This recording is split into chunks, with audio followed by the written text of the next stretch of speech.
How to block someone from seeing your TikToks. Hi everyone, I'm here to assist you today without any delay. Let's jump right in. First, open TikTok. Click on plus button at the bottom. After you click on plus button, record a video you want to post.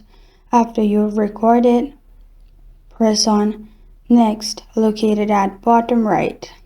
After you press on next, simply click on everyone can view this post option. Click on it and then make it to friends.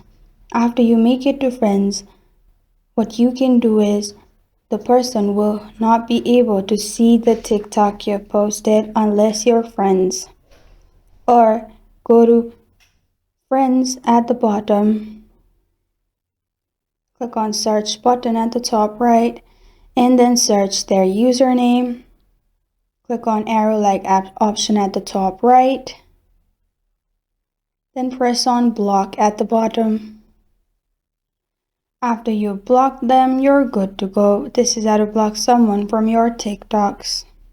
Thank you for joining me today. If this video helps you out, please leave a like and subscribe for more. Got a question or want to suggest a topic? Comment below. Thank you for watching.